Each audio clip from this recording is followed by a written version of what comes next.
The Cambridge Union has always attracted the most thought-provoking and contentious individual speakers to address our members. The world-famous actress Vanessa Redgrave spoke at Easter 2006, and in the same term we welcomed the journalists Melvyn Bragg and Frank Gardner. In Michaelmas, the Union was visited by Her Royal Highness Princess Michael of Kent, who spoke about her new book, as well as by the historian Simon Schama, Newsnight presenter Jeremy Paxman, George Monbiot, the well-known environmentalist, and the controversial evolutionary theorist Richard Dawkins. The Union is privileged to receive visits from international statesmen. In October, the former president of Iraq's interim government, Ahmed Chalabi, visited Cambridge to talk about how his country is recovering from the fall of Saddam Hussein. The former deputy prime minister of Malaysia, Anwar Ibrahim, visited in Lent, and we also heard from the German and Armenian ambassadors.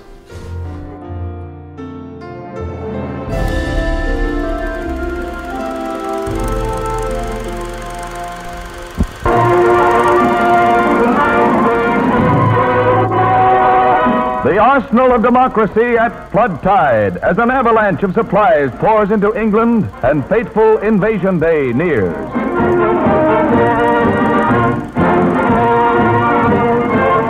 Trained to razor edge, the troops are inspected by General Eisenhower, accompanied by Air Marshal Tedder and General Montgomery, two of his deputy commanders.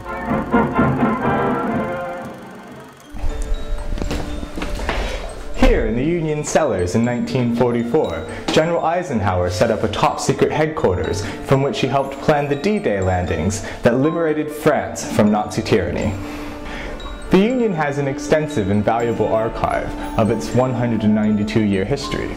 The Union requires dedicated individuals such as Stephen Parkinson, president from Lent 2004, to help us make the most of our past. Stephen is writing a post-war history of the Union, and we recently caught up with him after he spoke in a debate. I'm updating the history of the Union written by Sir Percy Craddock. He wrote it in 1953, and it goes from the Society's beginning in 1815 up to 1939 and finishes there. And of course, since the war, there's been a lot that's happened. During the war, when the Union was one of the few buildings in Cambridge actually to be bombed, typically. And through the many famous generations that have passed through in the 50s, 60s and since, there's plenty of material there to update, and so I'm sort of looking to extend that and take it up to 1990, which is the Society's 175th anniversary. I was going to look at a lot of the press cuttings and some of the secondary sources, but I've ended up reading every single standing committee minute since 1939, which has been interesting, not least to see the way that the same issues come up again and again and again. But there's a huge amount there. It's just trying to sort it out and putting it in order that's been the challenge. I hope it'll be interesting to people who are involved in the Union, be they former presidents and officers who know intimately what it involves, putting on a Union term, running for election and doing all those things that a lot of us have done, but also people who were members and came along and saw all these people before they became the famous cabinet ministers, business leaders and everything we know them as today.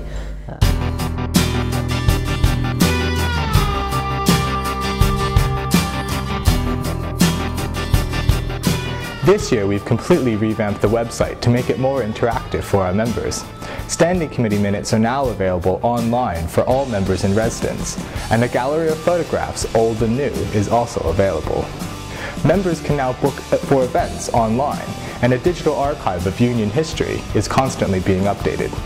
The Union's building has also seen significant technological upgrades, which now allow us to broadcast digitally transmitted debates to other parts of the building. We hope to soon be able to offer these transmissions on our website as well. We always endeavor to keep up with technology to best meet the needs of our members.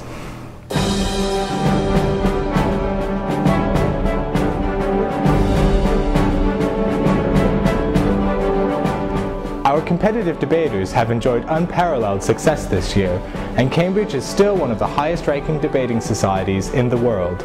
Student debating is at the heart of what we do, and as well as contributing in emergency and main debates, student speakers run weekly workshops that attract a regular attendance of over 100.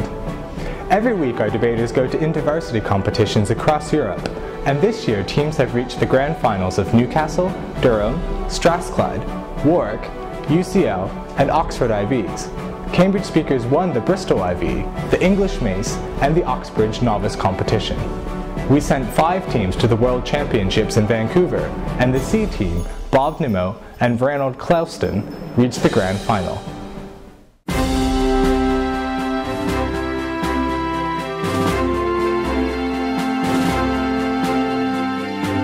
The Union's building has met the needs of our members since 1866. Alfred Waterhouse's original design is now a Grade 2 star listed facility. A constant program of renovations ensures that the building is effectively maintained.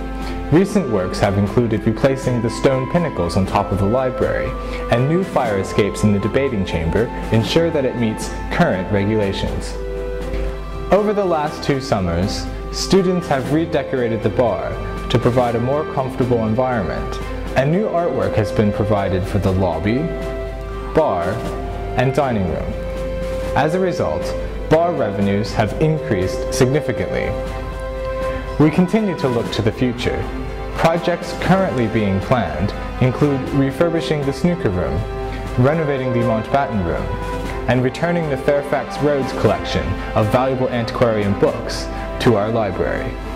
Continued rejuvenation of the building is at the heart of the trustees' new development plan, ensuring it will meet the needs of our members for centuries to come.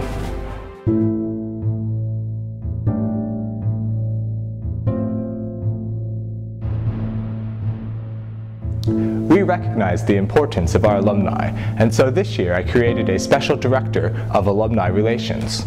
The Board of Trustees is in the process of creating a development plan that will transform our relations with non-resident members. Life membership of the Cambridge Union really does last for life, and every term graduated members return to the Union. However, we realise that in the last few years we haven't always been there for our life members, but we're starting to change that. In the coming year, we'll be hosting alumni events in London and Cambridge, as well as publishing more information to keep you informed of events on Bridge Street, wherever in the world you are. Remember, your membership only expires when you do.